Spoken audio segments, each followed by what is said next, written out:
जी हां, महाराष्ट्र के महासंकट पर महाकवरेज न्यूज 18 इंडिया पर लगातार जारी है। बड़ी खबर आपको बता दें, शिवसेना ने शाम 5 बजे सभी विधायकों को आने के लिए कहा है और कैबिनेट जो मीटिंग थी वो खत्म हो गई है। एकनाथ शिंदे के बगावती तेवर अभी भी बरकरार हैं। शिवसेना नेता संजय राउत ने हालांकि कहा है कि एकनाथ शिंदे हमारे पुराने साथी हैं, सभी विधायक वापस आ जाएंगे, उन्हें पूरा भरोसा है, उनसे बात लगातार जारी है। ये संजय राउत कह रहे हैं कि शिंदे से बात चल रही है, एकनाथ शिंदे से।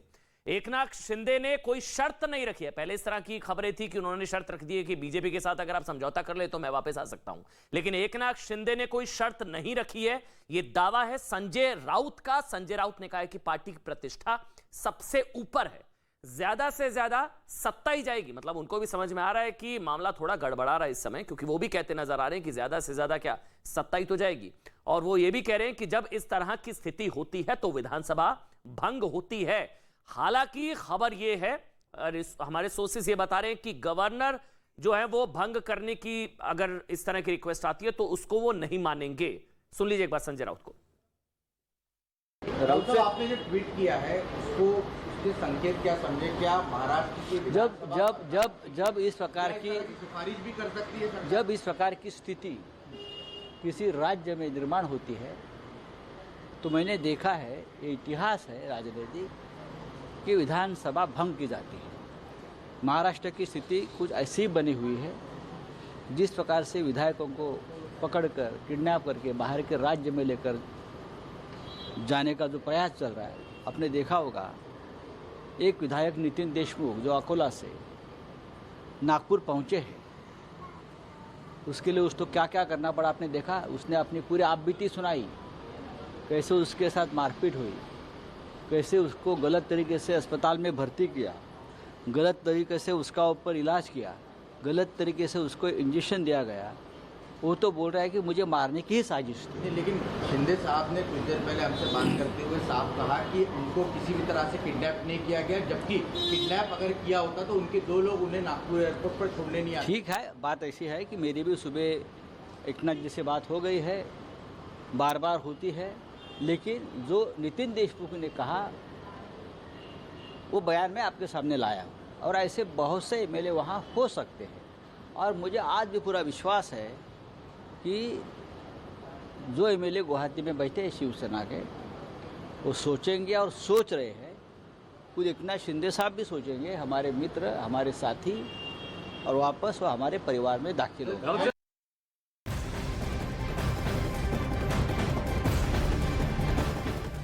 तो संजय राउत को अभी उम्मीद है कि हो सकता है बात बन जाए, एकनाथ शिंदे वापस आ सकते हैं, विधायकों को बंधक बनाया गया। इस बीच एक बड़ी खबर है, शाम 5 बजे विधायकों की, शिवसेना के विधायकों की बैठक बुलाई गई है। व्हिप जारी किया गया है कि बैठक में आना अनिवार्य होगा। 55 विधायक है, कितने आएंगे कितने नहीं आएंगे पता नहीं, क्योंकि अभी एकनाथ शिंदे दावा कर रहे हैं उनके पास तो 46 हैं।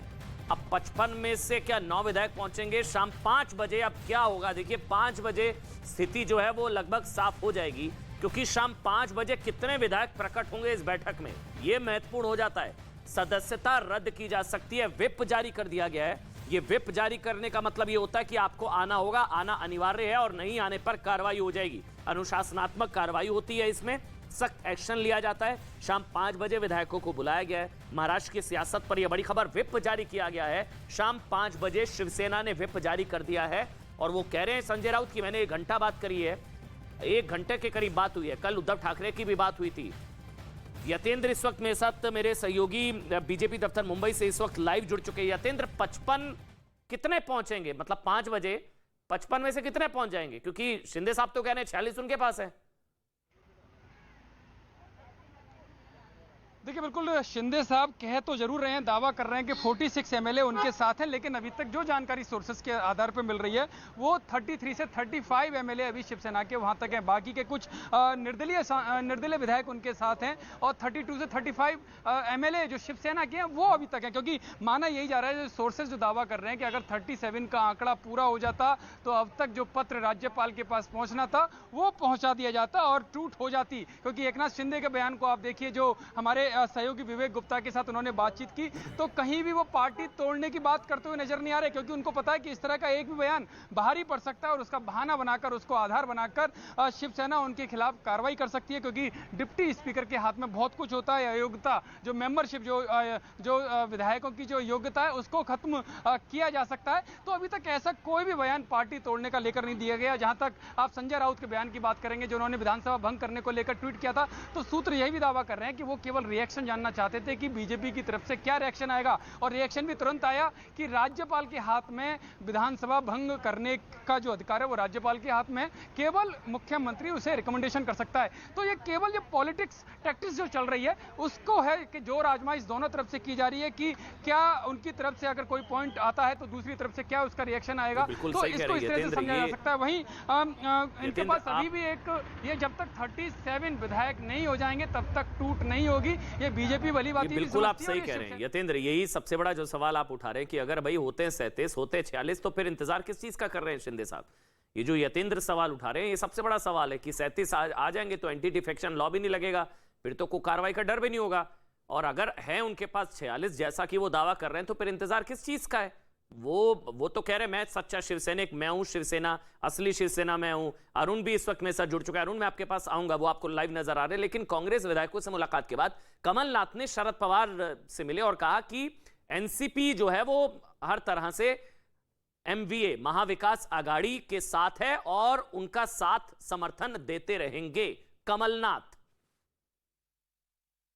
उद्धव ठाकरे जी से मेरी मीटिंग थी, पर क्योंकि वो कोविड पॉजिटिव हो गए, मैंने उनसे बात फ़ोन पर करी और मैंने उनको आश्वासन दिया कि कांग्रेस एमबीओ को सपोर्ट करती रहेगी। मेरी अभी शरद पवार जी से बात हुई है और उन्होंने भी मुझे कहा कि एनसीपी एमबीए को सपोर्ट करती रहेगी, उनका किसी तरह का और इरादा नहीं है। अच्छा, इसमें एक और महत्वपूर्ण चीज ये है, अरुण मेरे साथ है। अरुण, आगे कमलनाथ ने यह भी कहा कि जब मैंने पूछा उद्धव ठाकरे से असेंबली डिसॉल्व को लेकर, तो उन्होंने कहा भी ऐसा कोई इरादा नहीं है। संजय राउत कह रहे हैं ऑप्शन असेंबली डिसॉल्व ही बचता है, तो क्या असेंबली डिसॉल्व होगी, नहीं होगी, आगे क्या? अरुण,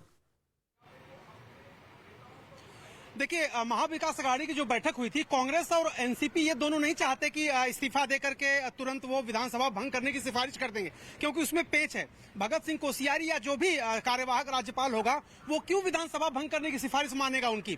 बीजेपी सबसे बड़ा दल है, एकनाथ शिंदे उसके समर्थन में आ सकते हैं, एक स्थायी और एक नई सरकार बनाने का न्योता देगा वो। इसलिए इस ऑप्शन को लेकर के महाविकास अघाड़ी में दो राय है।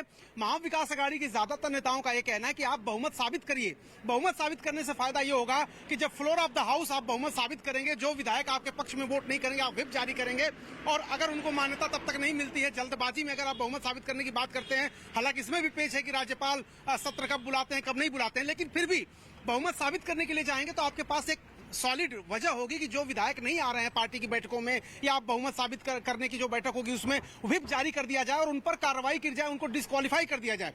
डिस्क्वालिफिकेशन तो अरुण, इसका मतलब ये हुआ, अरुण, इसका मतलब ये हुआ कि ये दाव चला है शिवसेना ने।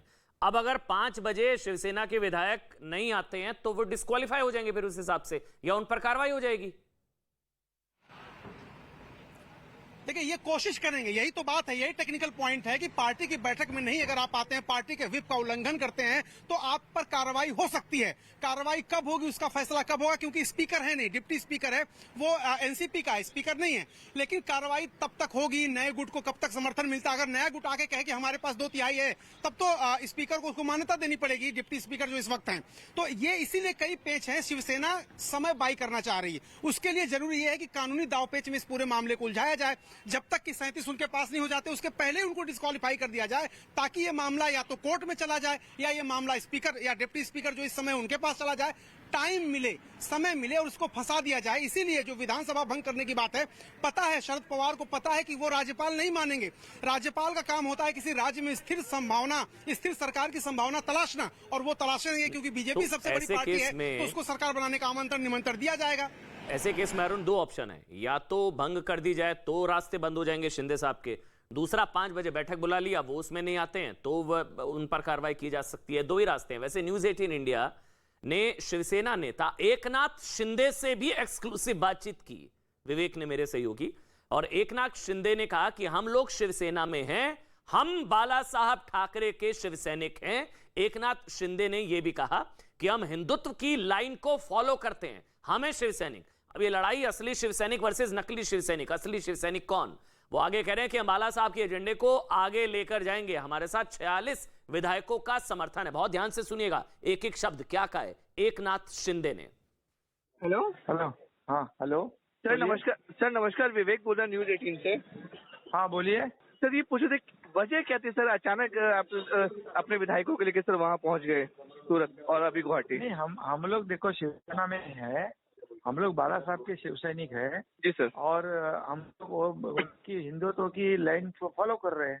जी और सर। हिंदुत्व जो बाला साहब का हिंदुत्व है, ये कभी हम लोग राजकीय फायदे के लिए कभी इस्तेमाल नहीं करेंगे, उसके साथ कोई भी छेड़छाड़ और या कॉम्प्रोमाइज हम नहीं करेंगे। ऐसी भूमिका हमारी है। वो हिंदुत्व का जो उनकी भूमिका उसको हम लोग आगे लेके जा रहे हैं। तो क्या आप लोग बीजेपी के साथ मिलकर सरकार बनाने वाले हैं? आगे के सर क्या प्लानिंग है? ऐसा कुछ भी अभी तय नहीं है।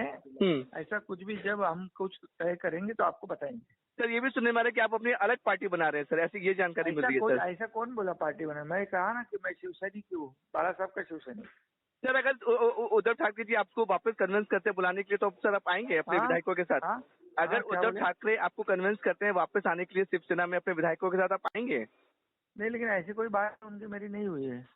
सर ये भी बताया जा रहा है कि रश्मि ठाकुर जी ने बात की, उद्धव ठाकरे ने बात की, आपको कन्विंस करने की कोशिश की कि अपने विधायकों के साथ वापस मुंबई आ जाइए। नहीं, ऐसी कोई बात नहीं। अगर सर आपकी वजह से महाराष्ट्र सरकार गिरती है, क्योंकि अब तो सरकार अल्पमत में आ गई है, बहुमत नहीं है, तो उस पर से क्या कहना चाहेंगे आप? नहीं, अभी उसके लिए रणनीति तय करेंगे तो बताएंगे ना। ऐसा सभी बातें अभी कैसे मैं बोलूं? सर ये भी बताया जा रहा है कि आप नाराज थे शिवसेना से, और जो बड़े मंत्री और शिवसेना में जो बड़े लोग हैं उनसे नाराज थे, आपको इंपॉर्टेंस नहीं दी जा रही थी, आपको साइडलाइन किया जा रहा था, ये एक वजह बताई जा रही है सर। नहीं, अभी ऐसा कुछ मैं बताऊं नहीं। अभी मैं बाला साहब की हिंदुत्व की लाइन को आगे लेके जा रहा हूँ, उनको फॉलो कर रहा हूँ बस। तो कितने विधायक अभी आप सिंधे साहब, कितने विधायक आपके पास है और कितना नंबर से आपके पास इस समय सर? हाँ, मेरे साथ में अभी 46 लोग हैं। 46 विधायक आपके पास है। इसमें सर शिवसेना के कितने हैं? 55। सॉरी, तो कुल मिला के 55 शिवसेना के हैं और 7 से 8 जो है इंडिपेंडेंट निर्दलीय है। निर्दलीय है। तो क्या कोई ऐसे दिमाग पे सर ये कोई ऐसा मन बनाया कि आपने कि आप वापस मुंबई में उद्धव साहब ठाकरे के साथ वापस आ जाएं, ऐसा मन है सर? बनाया है कुछ? वो जब ऐसा बनाएंगे तो आपको बताएंगे। तो सर अभी ना ही आप बीजेपी के साथ जा रहे हैं, ना ही कोई अपनी पार्टी बना रहे हैं अभी आप? हम लोग शिव सैनिक बाला साहब के हैं। तो आपने सुना एकनाथ शिंदे कह रहे हैं कि शिव सैनिक तो मैं हूं भाई, मैं क्यों छोड़ूंगा, मैं शिवसेना हूं, असली शिव सैनिक मैं हूं। अब असली शिवसेना कौन, नकली शिवसेना कौन? विवेक मेरे साथ जिन्होंने बात की है वो आपको लाइव नजर आ रहे हैं। विवेक, अगर इनके पास नंबर्स हैं, जैसा कि ये दावा कर रहे हैं मेरे पास 46 हैं, तो फिर इंतजार किस चीज का हो रहा है? क्योंकि ये अगर नहीं पहुंचेंगे बैठक में 5 बजे, तो अभी शिवसेना ने बता दिया है कि कार्रवाई हो जाएगी। देखिए अमन, अब ये पूरा मामला वो टेक्निकलिटी और लीगैलिटी में फंसा जा रहा है। देखिए, शिवसेना ने, उद्धव साहब ठाकरे ने अपना एक जो ट्रम्प कार्ड था वो फेंक दिया। उन्होंने कहा था व्हीप जारी कर दो, जो एमएलए विधायक नहीं आएंगे उनके ऊपर कार्रवाई की जाएगी। लेकिन एकनाथ शिंदे दावा कर रहे हैं उनके पास 45 से ज्यादा विधायक हैं, यानी कि एंटी डिफेक्शन लॉ का अगर देखा जाए तो किसी भी पार्टी के 2/3 जो विधायक वो होने चाहिए। नंबर्स होते हैं, बीजेपी शिवसेना के महाराष्ट्र में 56 विधायक हैं, जिनमें एक की डेथ हो चुकी है, यानी कि हम 55 मान के चलते हैं। 55 का 2/3 होता है 37 विधायक जो हैं वो एकनाथ शिंदे क्लेम करे कि उनके पास हैं। मैंने उनसे सीधा सवाल पूछा था कि क्या आप बीजेपी के साथ आकर सरकार बना रहे हैं, उन्होंने मना कर दिया। मैंने उनसे सीधा सवाल पूछा था क्या आप अपनी अलग पार्टी बना रहे हैं कि आने वाले चुनावों में अगर अलग लड़ते हैं तो फिर फ्यूचर में बीजेपी के साथ आएंगे या फिर फ्यूचर में किसी और पार्टी के साथ जाएंगे। उन्होंने साफ मना कर दिया, मैं कोई अलग पार्टी नहीं बना रहा हूं। अब उनका साफ तौर पे कहना है, वो देखिए ये सिर्फ वर्डिंग का खेल है अमन, वर्डिंग में खेल रहे हैं कि मैं शिव सैनिक हूँ, मैं बाला साहब ठाकरे का शिव सैनिक हूँ। तो कहीं ना कहीं जो हिंदुत्व का मुद्दा है वो उसको लेकर फॉलो कर रहे हैं। कल उन्होंने, एकनाथ शिंदे ने एक ट्वीट किया था, ट्वीट में 3 चीज बहुत इंपॉर्टेंट थी। पहला चीज उन्होंने कहा था कि बाला साहब ठाकरे का हिंदुत्व। दूसरा शब्द उन्होंने यूज किया था आनंद दिगे, जो एक हिंदुत्व को फॉलो करते थे, थाने और शिवसेना के बड़े नेता थे जिनकी मृत्यु हो गई थी, उसके बाद इनके फॉलो करने लगे। उसका उन्होंने मैं किसी के आगे नहीं हुआ। तो उसके बाद विवेक, आपने जो सवाल पूछा वो सबसे इसलिए इंपॉर्टेंट है क्योंकि ये तस्वीरें देखिए सामने, ये तो 35 हैं। अब नंबर्स अगर संजय राउत के पास हैं, अगर उद्धव ठाकरे जी के पास नंबर्स हैं, तो फिर वो भंग करने की बात क्यों कर रहे हैं भाई? सीधा सा सवाल, अगर नंबर्स हैं तो भंग करने की नौबत क्यों आएगी? या तो नंबर्स नहीं है, क्योंकि ये तो तस्वीर बता रही है ना, देखिए तस्वीर आ गई थी, इसमें 34-35 विधायक नजर आ रहे थे, वो दावा कर रहे हैं 46 का।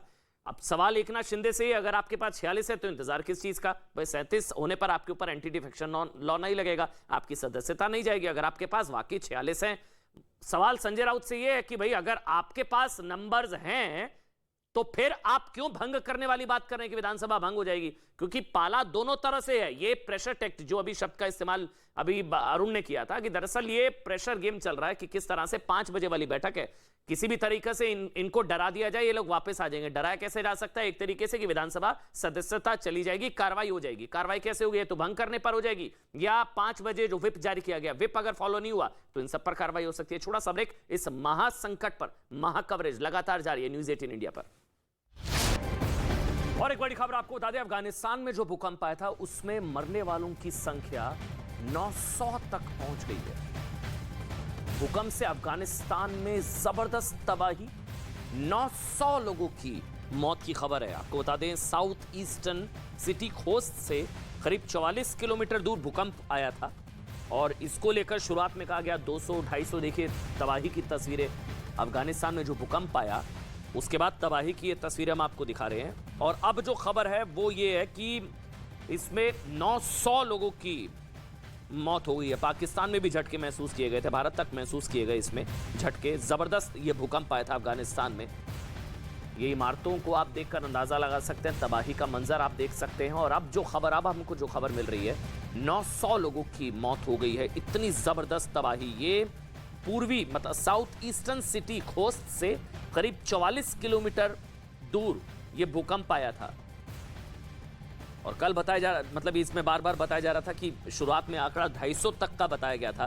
फिर वहां की जो अफगानिस्तान की सरकारी समाचार एजेंसी, उन्होंने बताया कि देश के पूर्वी प्रांत में जो है उसमें 255, लेकिन अब मरने वालों की संख्या बढ़कर 900 हो गई है। जा रही माना जा रहा है कि इसी वजह से रमजान भी। महाराष्ट्र के मुख्यमंत्री पद से इस्तीफा दे सकते हैं उद्धव ठाकरे, कैबिनेट की बैठक खत्म, जल्द ले सकते हैं फैसला। संजय राउत ने कहा, भंग होने की तरफ विधानसभा। इस प्रकार की स्थिति किसी राज्य में निर्माण होती है कि विधानसभा भंग की जाती है। महाराष्ट्र के मुख्यमंत्री उद्धव ठाकरे कोरोना पॉजिटिव हुए। कांग्रेस नेता कमलनाथ ने जानकारी देते हुए कहा, कोरोना की वजह से सीएम से फोन से हुई बात, पर वो कोविड पॉजिटिव हो गए।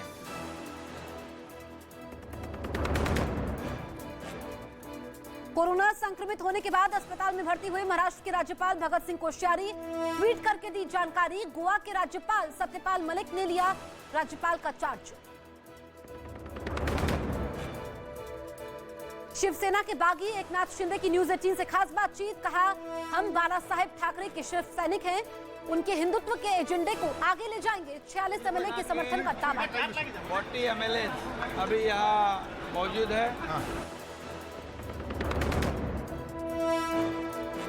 एकनाथ शिंदे खेमे से वापस लौटे शिवसेना विधायक नितिन देशमुख, खुद के अपहरण का लगाया आरोप, कहा, मैं उद्धव ठाकरे के साथ।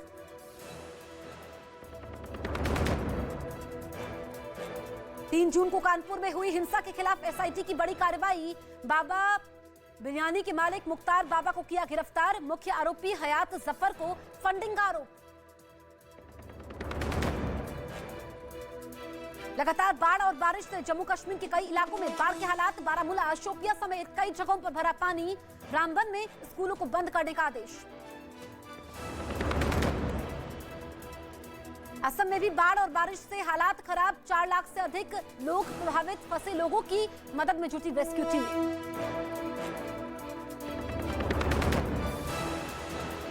अफगानिस्तान में भूकंप से बड़ी तबाही। 6.1 तीव्रता के झटकों से मलबा बना शहर। 900 से अधिक लोगों की मौत। पाकिस्तान के भी कई शहरों में हिली धरती।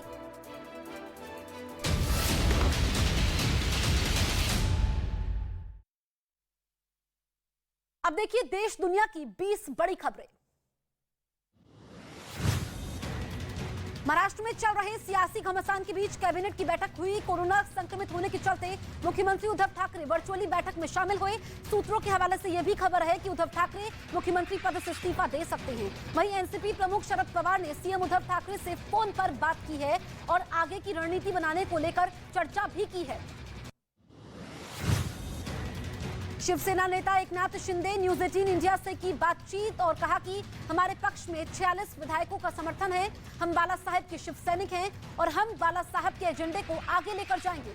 वहीं एकनाथ शिंदे ने यह भी कहा कि 46 विधायक हमारे साथ हैं और किसी दूसरी पार्टी में भी जाने से साफ इनकार कर दिया है।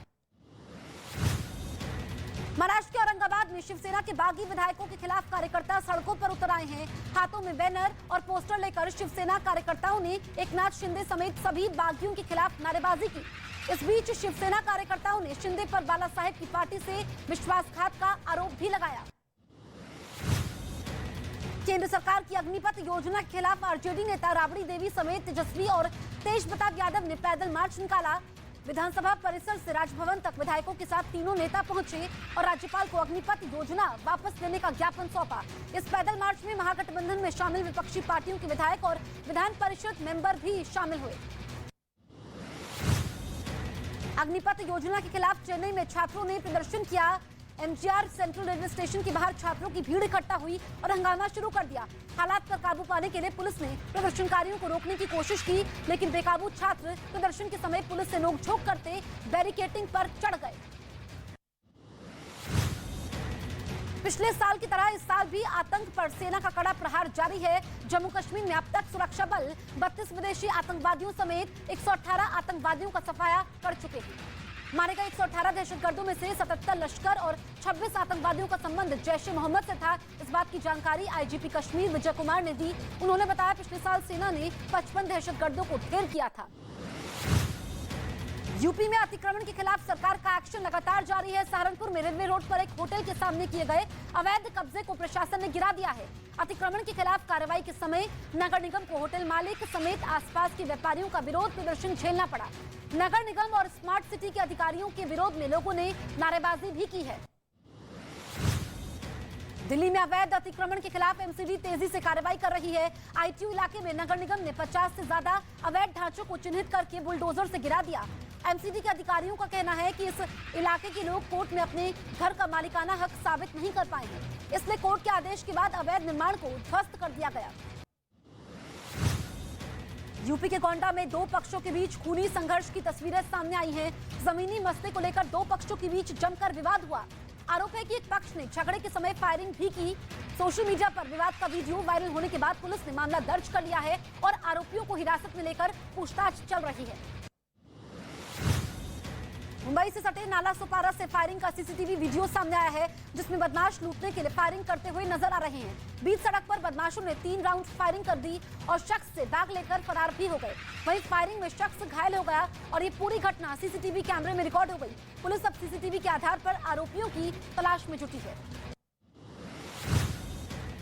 यूपी के बरेली में भीषण आग से अफरा तफरी मच गई। आग ने 3 दुकानों को अपनी चपेट में ले लिया और देखते ही देखते सब कुछ जलकर राख में तब्दील हो गया। दमकल विभाग के कर्मचारी आग बुझाने के लिए काफी देर तक मशक्कत करते नजर आए, जिसके बाद आग पर काबू पाया गया। वहीं इस मामले में पीड़ितों ने दुकान खाली करवाने के लिए स्थानीय नेता पर आग लगवाने का आरोप भी लगाया है।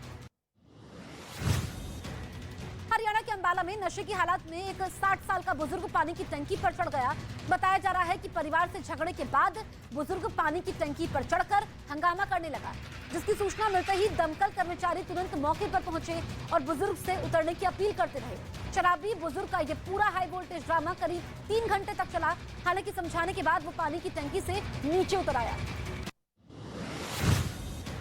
उत्तराखंड के श्रीनगर में गुलदार के दिखने से हड़कंप मच गया। पेड़ पर चढ़े गुलदार को देखने के लिए चंद मिनटों में ही लोगों की भारी भीड़ जमा हो गई। आनंद फानन में वन विभाग को रिहायशी इलाके में गुलदार के घुसने की सूचना दी गई, लेकिन वन विभाग की टीम के मौके पर पहुंचने से पहले ही गुलदार भाग गया। पूरी टीम फिलहाल गुलदार की तलाश में जुटी हुई है और लेकिन ग्रामीणों ने दहशत का माहौल भी है। उत्तराखंड के के जोशीमठ में लैंडस्लाइड के चलते लोगों को काफी दिक्कतों का सामना करना पड़ा है। बद्रीनाथ नेशनल हाईवे पर लैंडस्लाइड के चलते मलबा इकट्ठा हो गया और राष्ट्रीय राजमार्ग बाधित हो गया। कई घंटों तक लंबा जैम भी लगा रहा। तीर्थयात्री रास्ता खुलने का इंतजार करते नजर आए। यहाँ सड़क चौड़ीकरण का काम हो रहा था, लेकिन लैंडस्लाइड जोन होने से काम में रुकावटें आ रही हैं। असम में बाढ़ से हाहाकार मची हुई है। हर तरफ सिर्फ सैलाब ही सैलाब नजर आ रहा है। असम के सिलचर से जल तबाही की तस्वीर सामने आई है। सैलाब के बीच लोग नाव के सहारे अपना गुजर बसर कर रहे हैं। लोगों के घर पानी में डूब चुके हैं। रोजमर्रा की चीजों के लिए काफी दिक्कतों का सामना करना पड़ रहा है। असम में बाढ़ कहर बरपा रही है। बारिश और बाढ़ के पानी से सड़क से लेकर घर तक जलमग्न है। लोग अपने घरों को छोड़कर राहत कैंप में रहने को मजबूर हो चुके हैं। इसी बीच नलबाड़ी इलाके में मुख्यमंत्री हेमंत बिस्वा शर्मा ने राहत कैंप का दौरा किया और बाढ़ पीड़ितों से मिलकर उनका हाल भी जाना। साथ ही सीएम बिस्वा ने राहत कैंप में भी दी जा रही व्यवस्थाओं का जायजा लिया। असम के बंगाई गांव में ब्रह्मपुत्र नदी खतरे के निशान से ऊपर बह रही है। नदी का जलस्तर बढ़ने से निचले इलाकों में पानी भर चुका है, जिससे लोग घर छोड़कर पलायन करने को मजबूर हो रहे हैं। एनडीआरएफ के जवान सैलाब के बीच लोगों का रेस्क्यू कर रहे हैं। वहीं प्रशासन की ओर से लोगों को सुरक्षित स्थानों पर पहुंचाया जा रहा है। बिहार के नवादा में मूसलाधार बारिश ने लोगों की मुसीबतें बढ़ा दी हैं। भारी बारिश के बाद सड़कें दरिया बन चुकी हैं और नवादा के सदर अस्पताल का पूरा परिसर जलमग्न हो चुका है। अस्पताल के किचन में भी बारिश का पानी घुस गया और जल भराव में ही अस्पताल के स्टाफ काम करते हुए नजर आए।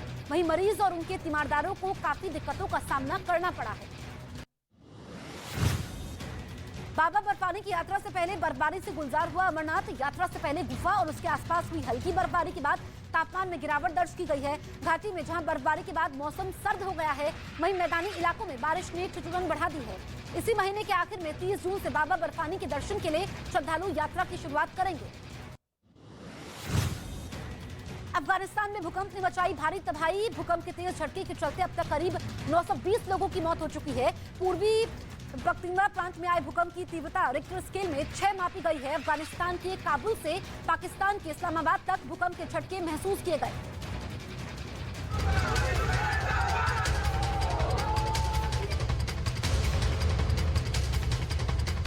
सेना के 40 MLA अभी यहाँ मौजूद है।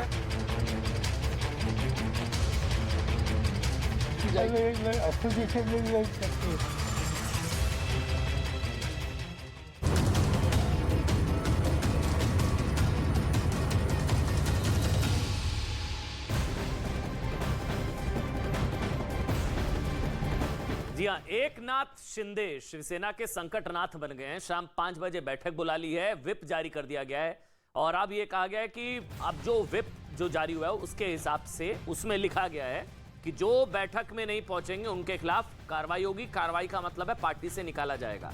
मतलब वो ये मानकर चल रहे हैं कि आप पार्टी में नहीं रहना चाह रहे हैं अगर आप बैठक में नहीं आते हैं। इस व्हिप में ये लिखा हुआ है, इस व्हिप में ये लिखा हुआ है ना पहुंचने वालों पर कार्रवाई संभव। और कार्रवाई में अब ये लिखा हुआ है इसमें कि जो है पार्टी से भी निकाला जा सकता है। ये इसमें साफ तौर पर लिख दिया गया है।